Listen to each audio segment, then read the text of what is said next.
warahmatullahi wabarakatuh. Di sini saya akan menjelaskan mengenai pengertian universitas.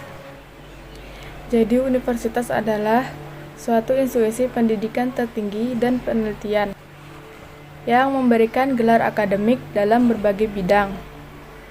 Sebuah universitas menyediakan pendidikan sarjana dan pasca sarjana. Kata universitas berasal dari bahasa Latin, yaitu Universitas Magistrorum et Scholarium, yang berarti komunitas guru dan akademisi. Sedangkan struktur-struktur kepemimpinan dalam universitas meliputi rektor, lembaga-lembaga, biro-biro, fakultas, jurusan, dan program studi.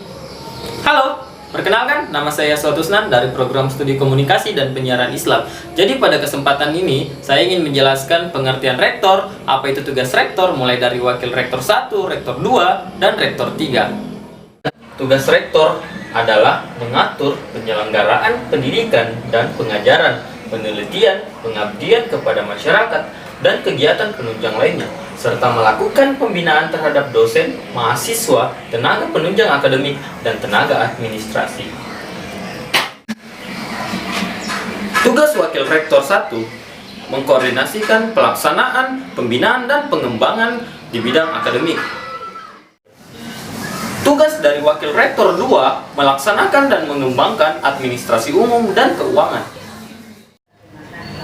Dan yang terakhir adalah Wakil Rektor 3. Tugas Wakil Rektor 3 adalah melaksanakan kegiatan kemahasiswaan yang bertujuan untuk meningkatkan sumber daya manusia agar terciptanya mahasiswa yang kreatif dan mandiri.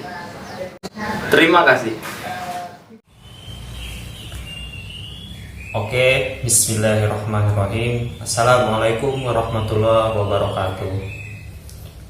Di sini saya akan melanjutkan penjelasan dari rekan kelompok saya.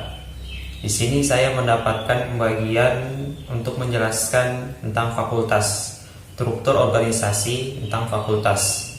Oke, sebelum kita masuk ke pembahasan, alangkah baiknya saya ingin perkenalkan dulu diri saya. Perkenalkan, nama saya Akrimna Nurhan Fadilah, NIM 194191-2012. Oke, langsung ke pembahasan. Sebelum kita masuk, kita harus tahu dulu apa sih fakultas itu. Jadi, fakultas itu merupakan suatu divisi dalam suatu universitas atau perguruan tinggi yang memiliki beberapa area subjek. Nah, subjeknya itu ada dua contohnya. Jadi, subjek pertama itu merupakan program studi dan jurusan. Nah, fakultas itu sendiri dipimpin langsung oleh dekan. Tapi, dekan itu tidak sendiri untuk bekerja. Dia dibantu oleh beberapa wakil dekan. Misal wakil dekan 1, wakil dekan 2, wakil dekan 3, dan seterusnya. Oke, misal nih kita ambil contoh di IAIN Samarinda itu memiliki beberapa fakultas. Yang pertama, Fakultas Usuluddin Adab dan Dakwah, Fakultas Syariah, Fakultas Tarbiyah dan Ilmu Pendidikan, dan Fakultas Ekonomi dan Bisnis Islam. Nah, dalam Fakultas Usuluddin Adab dan Dakwah, dia subjeknya itu atau program studinya itu ada komunikasi penyiaran Islam, manajemen dakwah, ilmu Al-Quran dan tafsir, dan bimbingan konseling Islam. Nah, jadi setelah mendengarkan penjelasan saya tadi, dapat teman-teman ambil kesimpulan bahwa fakultas itu di atasnya program studi atau jurusan, dan fakultas itu berhubungan langsung atau suatu divisi yang berhubungan langsung dengan mahasiswa.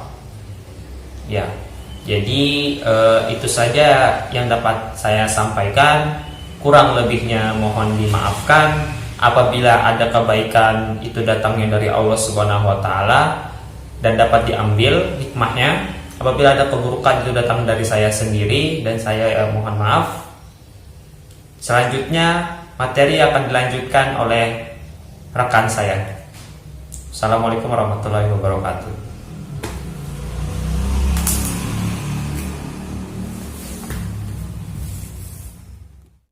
Kita turun ke bawah. Setelah fakultas ada jurusan. Jurusan di sini adalah subdivisi dari fakultas yang mana akademik materi keilmuannya jauh lebih spesifik dan mendasar, teman-teman. Contoh, jurusan matematika membahas tentang ilmu matematika seperti deret dan juga statistika.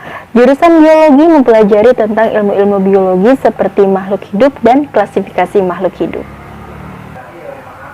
Berbagai perguruan tinggi ada yang menyebutkan jurusan selain daripada itu, yakni departemen. Biasanya perguruan tinggi yang mengatakan jurusan sebagai departemen atau nama lain jurusan adalah departemen ini, yakni perguruan tinggi yang sudah memiliki program pascasarjana.